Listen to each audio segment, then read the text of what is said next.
మీతో నేను మనవి చేశాను, మోహమునకు గురి అయినటువంటి అర్జునుడితో కృష్ణుడు మాట్లాడుతున్నాడు కాబట్టి అది గురు శిష్య సంవాద స్వరూపము. కాబట్టి ఉపనిషత్, గురువు శిష్యుడు మాట్లాడుకున్నదంతా ఉపనిషత్తు అవుతుందా అంటే, ధర్మం విషయంలో అర్జునుడు పొందినటువంటి వైక్లభ్యాన్ని దిద్దడానికి గురుస్థానంలో కూర్చున్నటువంటి కృష్ణ భగవానుడు మాట్లాడుతున్న మాటల కనుక అది ఉపనిషత్ స్వరూపాన్ని పొందింది.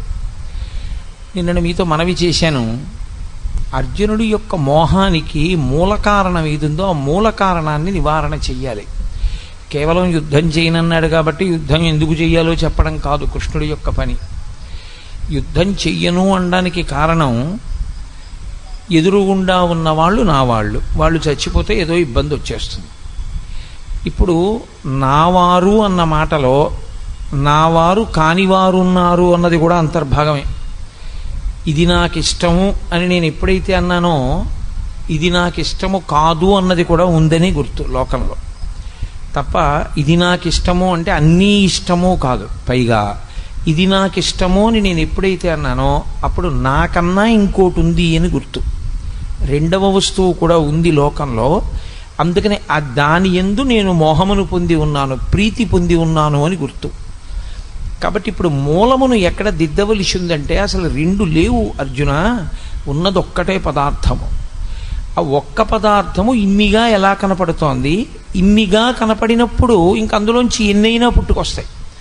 నేను దీన్ని చంపుతున్నాను, అది నన్ను బాధ పెడుతోంది, నేను దీని యందు ప్రీతి చెందాను, దీని యందు అప్రీతి ఉన్నది. ఇవన్నీ రావడానికి కారణం రెండున్నాయన్న భావనలోంచి పుడుతున్నవి. కాబట్టి ఇప్పుడు అద్వైతము అని శంకరులు దీన్ని ప్రతిపాదన చేస్తారో అలా మూలాన్ని ఆయన దిద్దవలసి ఉంటుంది. వ్యాధికి మూలము ఏదో ఆ మూలమునకు ఔషధాన్ని ఇవ్వాలి. కాబట్టి అసలు చావేది, పుట్టుకేది, అసలు చచ్చిపోయేదేది, చావనిదేది, ఏది నిజం ఏది అబద్ధం. అందుకని ఆయన మూలం సత్యం దగ్గర నుంచి వివరణాన్ని ప్రారంభం చేశాడు.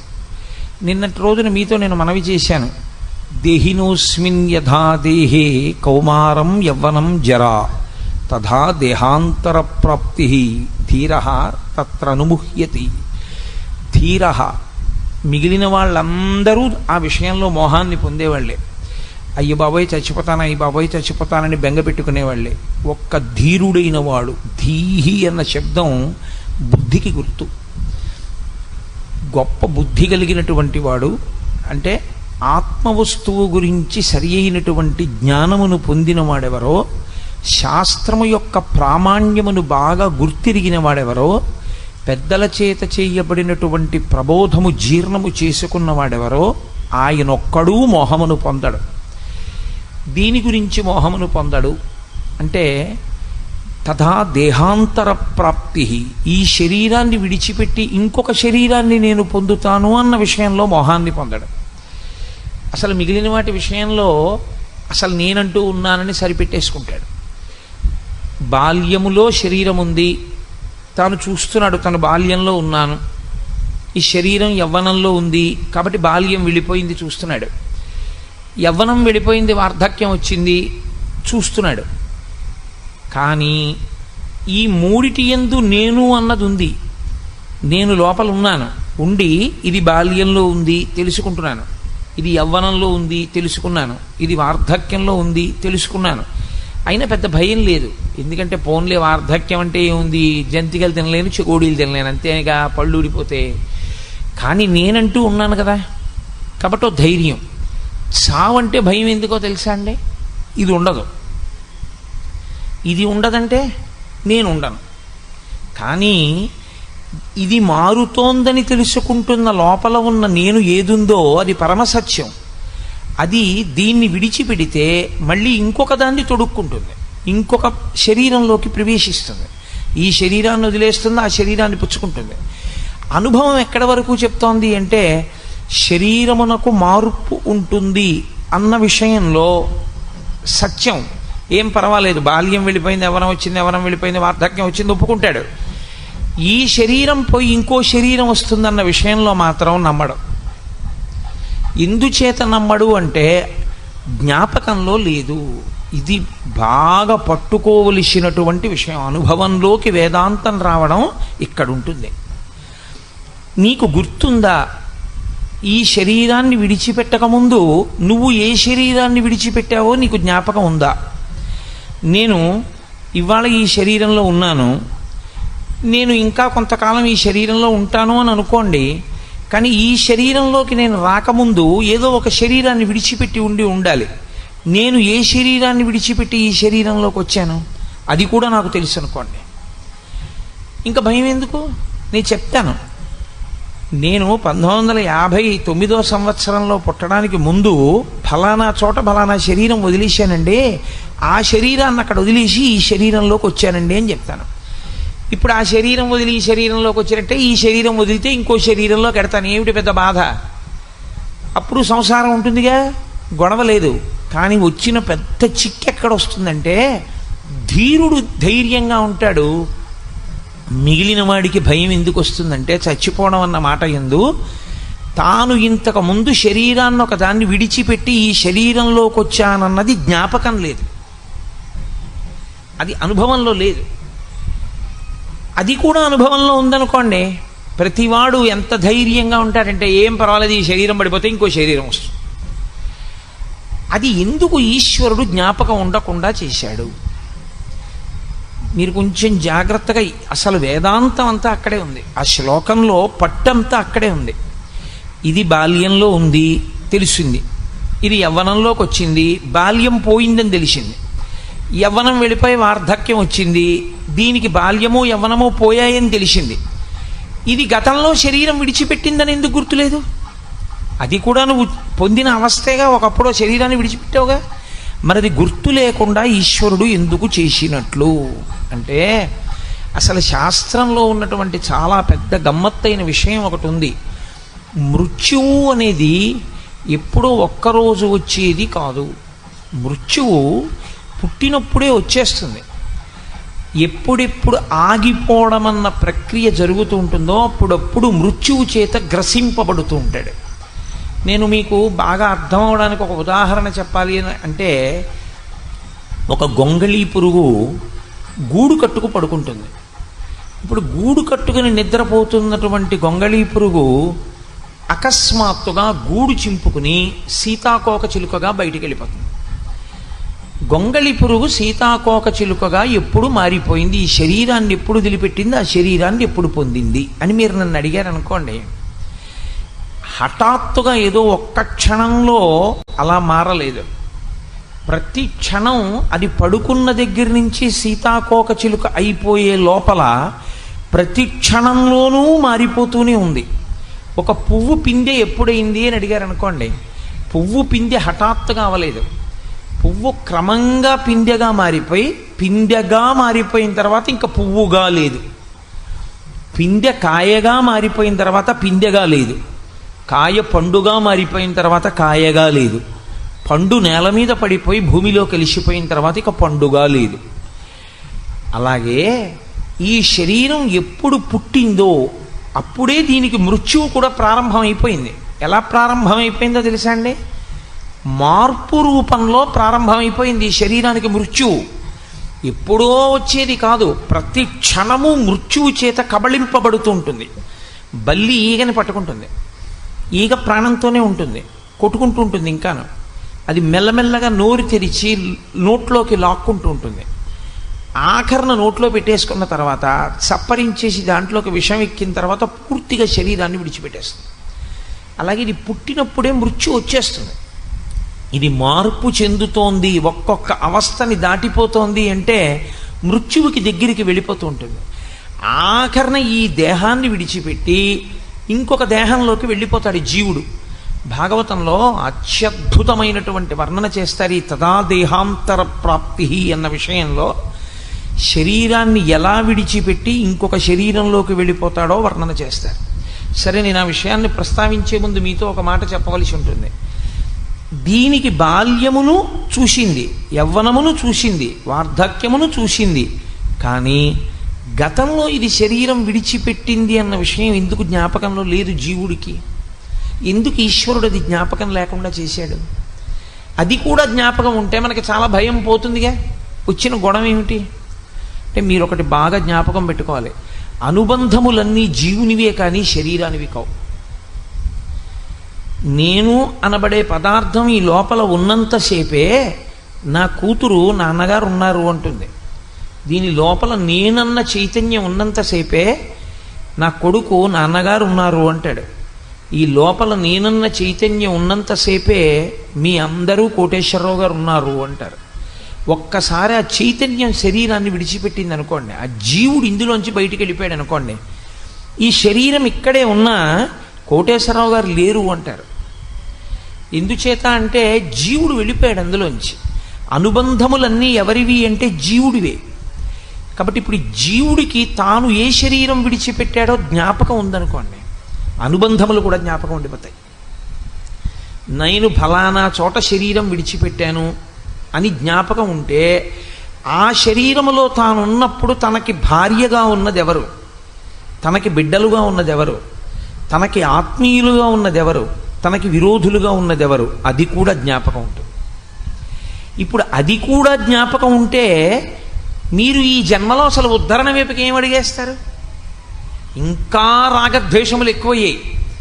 అది అసలు ఈ జన్మలో మీరు కొత్తగా పెంచుకుంటున్న రాగద్వేషములే మీ అభివృద్ధికి, మీ పురోగతికి, మీరు ఈశ్వరుణ్ణి చేరుకోవడానికి ప్రతిబంధకాలు. అందుకేగా మీతో మనవి చేశా, నువ్వు నేను అన్న 2 మాటలు ఎప్పుడు వచ్చాయో అప్పుడు 2 వచ్చాయి. 2 ఎప్పుడు వచ్చాయో అప్పుడు అజ్ఞానం వచ్చింది, అవిద్య వచ్చింది. ఇప్పుడు కొత్తగా రెండిటి మధ్యలో ఇంత చేరిపోయింది అనుకోండి. గజేంద్రమోక్షంలో 1,00,00,000 కోటి కరణీనాథుండనయ్యుండి మద్దానాంభ పరిపుష్ట చందనలతాంతఛాయలందుండలేక అంటాడు. పోతన గారంతా గజేంద్రమోక్షం అంతా చేసిందంతా వేదాంతమే. 10 లక్షల కోట్ల మంది భార్యలు ఉన్నారు నాకన్నాడు. అంటే నిజంగా 10 లక్షల కోట్ల మంది భార్యలు ఉన్నారంటే వచ్చిన అభ్యంతరం ఏం లేదు. అసలు యథార్థం ఏమిటంటే, ఈ లోపలి జీవుడు ఎన్నో శరీరాల్లో ఉన్నాడు. ఇత పూర్వం అన్ని శరీరాల్లో ఉన్నప్పుడు దానికి అంతమంది భార్యలు ఉన్నారు.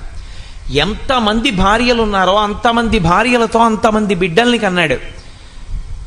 ఈశ్వరుడు చేసిన మహోపకారం ఏమిటంటే, గత జన్మకి సంబంధించినటువంటి జ్ఞాపకాల్ని అమ్మ కడుపులోంచి బయటికి వచ్చేటప్పుడు జ్ఞాపకం లేకుండా తీసేస్తాడు. శఠము అన్న వాయువు పట్టుకుంటుంది, భాగవతంలో చెప్తారు దాని గురించి. ఆ శఠమన్న వాయువు పట్టుకోగానే అన్నీ మర్చిపోతాడు. అప్పటి వరకు జ్ఞాపకం ఉంటాయి. అప్పుడు వరకు ప్రార్థన చేస్తాడు, ఈశ్వరుణ్ణి బయటికి తోసేయమన్నాను.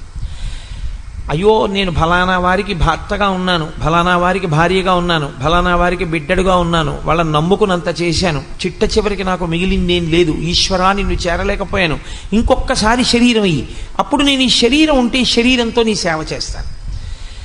శరీరంలో నేను ఉన్నాను కాబట్టి మనసు మంచిదిగా పెట్టుకుని మంచి ఆలోచనలు చేస్తాను, ఉపకారాలు చేస్తాను, పుణ్యాలు చేస్తాను. కాబట్టి ఈశ్వరా ఇంకొక్కసారి శరీరం ఇయ్యి అంటాడు. ఇచ్చినప్పుడు పరమేశ్వరుడు గత జన్మ జ్ఞాపకాల్ని కూడా ఉంచేసాడు అనుకోండి, ఉంచి పైకి పంపాడు అనుకోండి జీవుణ్ణి. ఇక ఆ జీవుడు ఒక్క క్షణం కూడా ప్రశాంతంగా ఉండలేడు. బయటికి వస్తూనే అతనికి ఒక జ్ఞాపకం ఉంటుంది, నా భార్య ఫలానా చోట ఉంది, గత జన్మలో భార్య, ఎప్పుడు అక్కడికి వెడదామా అని ఉంటుంది. నా కొడుకులు అక్కడ ఉన్నారు, వాళ్ళ యోగక్షేమాలు చూడాలనిపిస్తుంది. గతంలో కుక్కగా ఉండొచ్చు, కానీ ఆ కుక్కకు పుట్టిన పిల్లల మీద వ్యామోహం ఉంటుంది. ఓ పందిగా ఉండొచ్చు, ఆ పిల్లల మీద వ్యామోహం ఉంటుంది. ఇలా నీకు ఎన్ని జన్మల జ్ఞాపకాలు ఉంటాయో అంత పెద్ద సంసారం నీలో ఉంటుంది. ఆ సంసారంలో పడిపోవడం వల్ల కదా పాడైపోయావు. సంసారం అన్న మాట వేదాంతంలో బయట ఉండేది కాదు, లోపల ఉండేది. బాహ్యంలో అయితే సంసారం బయట ఉందంటాం, వేదాంతంలో సంసారం లోపల ఉంటుంది. అందుకే కాషాయానికి అర్థం ఏమిటంటే అన్నీ విడిచిపెట్టేయడం, ఎవ్వరితోనూ అనుబంధం ఉండకూడదు. అందుకే నకర్మణాన ప్రజాధనీన త్యాగేనైకే అమృతత్వమానసో పరిణనాకం నిహితం గుహాయాం విభ్రాజతే తద్య తయో విశంతి అంటుంది ఉపనిషత్. కాషాయం కట్టుకున్న వాళ్ళని చూస్తే ఆ మంత్రం చెప్పు అంటుంది. ఎందుచేత అంటే ఇంకా వాళ్ళకి త్యాగేనైకే అమృతత్వమానసో, ఇహ ఆయనకి కొడుకు లేదు, కూతురు లేదు, భార్య లేదు, భర్త లేదు, బిడ్డ లేరు, బంధువు లేరు, స్నేహితుడు లేడు, ఎవ్వరూ లేరు. ఆఖరికి ఈ శరీరమే నేను కాదు, అన్నీ విడిచిపెట్టేశాడు. అన్నీ విడిచిపెట్టేసిన వాడికి ఒక్కడికే కాషాయం. అన్నీ వదిలిపెట్టేస్తే అన్నిటితో సంబంధాన్ని విడిచిపెట్టి లోపల ఉన్న నేనుగా మాత్రమే మిగిలిపోయాను తప్ప నాకెవ్వరితో అనుబంధం లేదు. ఇక నేను అన్నయ్య అని పిలిపించుకునేది లేదు, ఏమండి అని పిలిపించుకునేది లేదు, నాన్నగారండి అని పిలిపించుకునేది లేదు. అలా నాన్నగారండి అని పిలవవలసినటువంటి వారికి నేను తండ్రిని పూర్వాశ్రమంలో అయినా ఇప్పుడు ఇక నేను ఒప్పుకోను. ఇది కట్టుకున్న నాడు నాకు మళ్ళీ రెండో జన్మ, నేను కొత్తగా పుట్టిన వాడితో సమానం కాబట్టి లేదు, నేను అన్నీ విడిచిపెట్టేశాను. విడిచిపెట్టడం అంటే ఇది విడిచిపెడితే మరి బుద్ధి ఎక్కడ పెట్టావు? సత్తయందు న్యాసం చేశాను, సత్తయందు బుద్ధిని నిక్షేపించాను, అందుకు నేను సన్యసించానంటాడు. అందుకే సనాతన ధర్మమునందు అంత పెద్ద మార్పు వస్తే ఇది విడిచి అది పట్టుకున్నాడు కాబట్టి కాషాయం కట్టుకుంటాడు. అది లేకుండా కట్టుకున్నాడు అనుకోండి చాలా దోషభూయిష్టం అయిపోతుంది. కాబట్టి ఈ సంసారం అనేటటువంటిది లోపలుంది తప్ప నిజానికి పైన లేదు. నేను ఇక్కడ కూర్చున్నా అయ్యో నా భార్య, అయ్యో నా భార్య, అయ్యో నా భార్య అని వెంపర్లాట నాకుంటే సంసారం ఇక్కడే ఉంది. నేను ఇంట్లో ఉన్నా ఇవన్నీ అనుబంధాలు.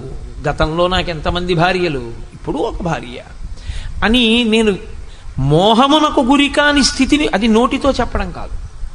నేను ఇప్పుడు నోటితో చెప్పిన మాట చేత నేను ఆ స్థితిని పొందాను అని మీరు అనుకుంటే చాలా పొరపాటు. నేనే చెప్తున్నాను, నేను ఆ స్థితిని పొందినవాడను కాను, పొందడానికి ప్రయత్నం చేస్తున్న సాధకుడను మాత్రమే.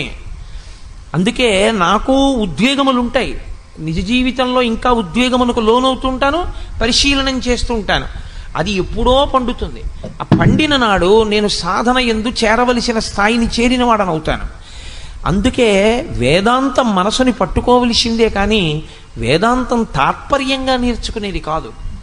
కాబట్టి సంసారమన్నది నీ లోపలున్నది, దానివల్ల పాడైపోయావు గత జన్మలలో.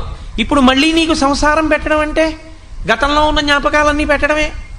ఏ శరీరం వదిలిపెట్టావో నీకు ఈశ్వరుడు జ్ఞాపకం ఉంచేశాడనుకో, ఉత్తర క్షణం ఈశ్వరుడు నిన్ను పుట్టిస్తూనే మళ్ళీ సంసారం అన్న రొంపిలో ముంచి పుట్టించాడు.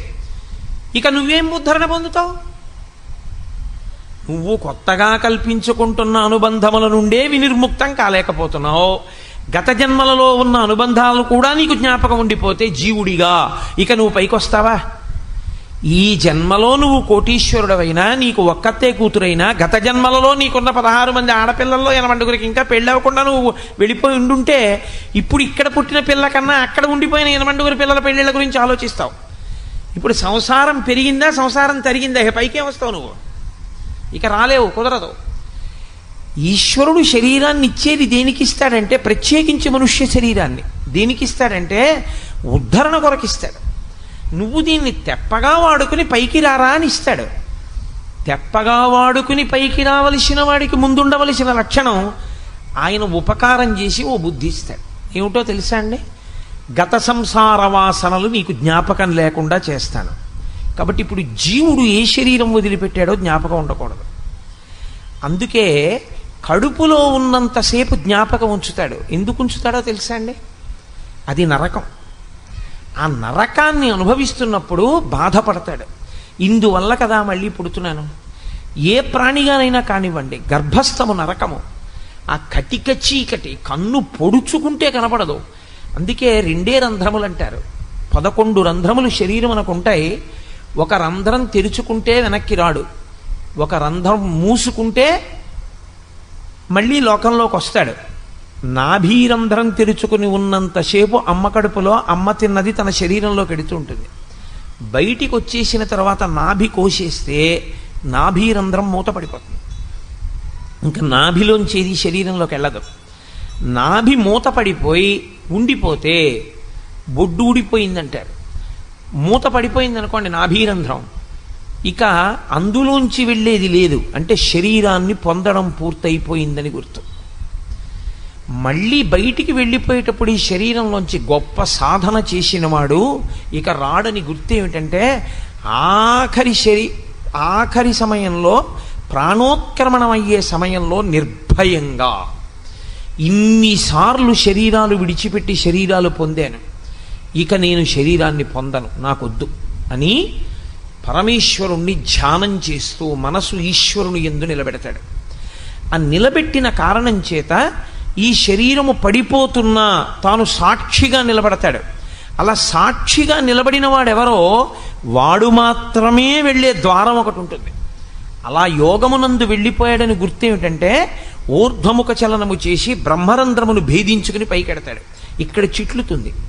ఇక్కడ చిట్లి వెళ్ళిపోయాడు అంటే యోగమునందు వెళ్ళిపోయాడు అని గుర్తు. భగవద్గీత ప్రత్యేకించి సాంఖ్యయోగం అంతా కూడా యోగము యొక్క వైభవాన్నే మాట్లాడతాడు ఆయన. యోగము ధర్మముతో కలుస్తుంది. సరే, నేను అది ఎక్కడ అవసరమో అక్కడ దాని గురించి నేను మనవి చేసే ప్రయత్నం చేస్తాను. అసలు ధర్మాన్ని విడిచిపెడితే యోగం కాదు, ధర్మమునందు అనురక్తియే యోగము యథార్థమునకు. అందుకే యోగ కర్మసు కౌశలం అంటాడు ఆయన. కాబట్టి ఇప్పుడు గత జన్మ వాసన కానీ గత జన్మకి సంబంధించిన జ్ఞాపకం ఉండిపోతే ఇక ఆ జీవుడు ఉద్ధరణ పొందడు. ఈ జన్మలో ఏర్పడినటువంటి అనుబంధాలని తెంచుకోవడం కుదరట్లేదు. అందుకు కదా ధూర్జటి గుండెలు బాదుకున్నాడు. ఆలంచున్ మెడకట్టి దానికి అపత్యశ్రేణి కల్పించి తద్బాలవ్రాతము నిచ్చిపుచ్చుకొను సంబంధంబు కావించి. అమ్మ బాబోయ్, ఎంత వేదాంతం చెప్పాడో మహానుభావుడు. ఆలంచున్ మెడకట్టి అన్నాడు. ఆవిడ మెళ్ళలో తాళి కట్టాను నేను అనుకున్నాను, కానీ ఇక్కడ పట్టుకుందయా అంటే భార్యే కాదు, భార్యకి భర్త అయినా భర్తకు భార్య అయినా సంసారం అంత గట్టిగా పట్టుకుంటుంది. ఇప్పుడు దానికి అపత్యశ్రేణి కల్పించి దాని వలన కొంతమంది పిల్లలు పుట్టేటట్టు చేసి ఆ భార్య వలన తద్బాలవ్రాతము నిచ్చిపుచ్చుకొను సంబంధంబు కావించి ఈ ఇంట పుట్టిన ఆడపిల్లని బట్టుకెళ్ళి ఇంకో ఇంట్లో ఇచ్చాడు. ఇంకో ఇంట్లో పుట్టిన ఆడపిల్లని ఇంటికి తెచ్చుకున్నాడు. 60 ఏళ్ళు వచ్చాక నేను చేసింది ఏమిటి అని వెనక్కి తిరిగి చూస్తే ఓ కొడుకుని కని కూతుర్ని తెచ్చుకున్నాను, ఓ కూతుర్ని కని ఇంకో ఇంటికి పంపించాను. దానివల్ల అల్లుడు వచ్చాడు, దీనివల్ల కోడలు వచ్చింది. ఇది నీ సాధించింది. దీనికి అనుబంధంగా మళ్ళీ కొన్ని అనుబంధాలు ఏర్పడ్డాయి తప్ప సాధనలో నేనేం చేశాను ఈ శరీరంతో? ఏమీ లేదు, సున్నా. ఈ అనుబంధాలే ఆఖరికి కొంప ముంచేస్తాయి మళ్ళీ. కాబట్టి తదా దేహాంతర ప్రాప్తి, ఇది జీవుడికి ఉన్న లక్షణం. శరీరాన్ని మళ్ళీ పొందుతాడు, కానీ అది నీకు జ్ఞాపకంలో లేదు, అనుభవంలో లేదు. అనుభవంలో లేకపోవడం వల్ల వచ్చిన పెద్ద భయం ఏమొచ్చిందంటే శాస్త్రాన్ని ప్రమాణంగా తీసుకుని ఒరే ఈ శరీరం వదిలినా ఇంకో శరీరాన్ని పొందుతాన్రా అన్న ధైర్యం కూడా లేదు. అసలు ఇంకొక శరీరాన్ని పొందుతానన్న ధైర్యం కాదు, ఆ కోరిక ఉంచుకోకూడదు. అసలు ఆ కోరిక ఉండడం మొదటి తప్పు. సరే, అంత దూరం ఎక్కడ వెళ్ళిపోతానులేండి, కుదరదు. కనీసం మళ్ళీ మనుష్య జన్మలోకి వచ్చి శాస్త్రం చదువుకునేంత మంచి ప్రయోజనం కలిగితే చాలు అంటావా? నీకు మళ్ళీ శరీరం రాదనుకుని వ్యామోహపడ్డం పెద్ద తప్పు. తథా దేహాంతర ప్రాప్తి ధీర తత్రనుముహ్యతి. ధీరులైన వారు దాని గురించి మోహాన్ని పొందరు. అర్జున, నువ్వేమిటి ఇప్పుడు వాళ్ళందరూ చచ్చిపోతారు గుండెలు బాధేసుకుంటున్నాయేంటి? వాళ్ళు చచ్చిపోవడం అనేటటువంటిది శరీరం పడిపోతుంది, వాళ్ళు మళ్ళీ వచ్చేస్తారు ఇంకో శరీరంలోకి. నీకెందుకంత బెంగ? నువ్వు పడగొట్టకపోతే పడదనుకుంటున్నావా? పడిపోతుంది. పడిపోయింది రాదనుకుంటున్నావా? వస్తుంది. చిత్రం ఏమిటో తెలుసా? ఇక్కడ ఒక ప్రశ్న వస్తుంది వేదాంతంలో. మరి ఎందుకంటే అసలు ఈశ్వరుడు ఈ శరీరాలు ఇస్తుండడం? ఏదో ఒక గొడవ తేల్చేస్తే అయిపోతుంది కదా. మళ్ళీ శరీరం ఇవ్వకుండా, ఏమయ్యా నీకోసారి శరీరం ఇచ్చాను నువ్వు సరిగ్గా ఉపయోగించలేదు, గుణపాల మీద ఎక్కించేస్తాడో గొడ్డలతో కొట్టేస్తాడో ఏదో చేసేనివ్వండి, అయిపోయింది. అక్కడతో దరిద్రం వదిలిపోయింది. లేదా తనలో కలిపేసుకున్నాడా? కలిపేసుకోమనండి. రెండే. మళ్ళీ శరీరం ఇస్తూ ఉండడం, మళ్ళీ చెయ్యి అంటూ ఉండడం, మళ్ళీ మనం కింద పడుతుండా మీద పడుతుండా, మళ్ళీ కింద పడ్డావు మీద పడ్డావు అని మళ్ళీ తీసుకొచ్చి మళ్ళీ శరీరం ఇస్తుండా. ఏమిటండి అల్లరంతా? ఎందుకు ఈశ్వరుడు ఈ శరీరం ఇవ్వడం అంటే మీరు ఒక్క విషయం జ్ఞాపకం పెట్టుకోవాలి. మనం శాస్త్రమును ప్రమాణంగా తీసుకుని మాట్లాడకపోతే, శాస్త్రమునందు సరి అయినటువంటి నిష్ట లేకపోతే, సరి అయినటువంటి సమర్థత కలిగిన గురువు దగ్గర శాస్త్రాధ్యయనం చేయకపోతే, బురదపాము లాంటి గురువు గారి నోట్లో పడ్డ పెద్ద కప్పలా పడిపోయి ఉండిపోతే వచ్చే పెద్ద ఇబ్బంది ఏమిటొస్తుందో తెలుసా అండి? శాస్త్ర పరిజ్ఞానమునందు పరిపక్వత ఏర్పడదు. ఏర్పడకపోతే సంధి ప్రలాపం అంటారు. అలాంటి మెట్ట వేదాంతం ప్రశ్నలు వస్తాయి. ఈశ్వరుడు ఎందుకు ఇచ్చాడు శరీరాన్ని? మొట్టమొదట అసలు చెప్పవలసిన విషయం ఏంటంటే ఈశ్వరుడు మీకు శరీరమును ఇవ్వలేదు. ఈశ్వరుడు మీకు శరీరం ఇచ్చాడనుకున్న మీ సిద్ధాంతమే దోషభూయిష్టం. ఈశ్వరుడికి దాని యందు స్వాతంత్ర్యము లేదు. ఈశ్వరుడు ఇవ్వడు. ఆయన పెట్టుకోలేదు తన మీద. నేను మీకు ఈ శరీరాన్ని ఇస్తాను అని ఎక్కడా ప్రమాణం చేయడు. భగవద్గీత కాదు, మీరు సనాతన ధర్మమునందు వాంగ్మయాన్నంతటినీ చూడండి, ఇది మాత్రము ఈశ్వరుడు అనడు. ఎందుకు నేను ఈ మాట ఇంత నొక్కి చెప్తున్నానో తెలుసా అండి?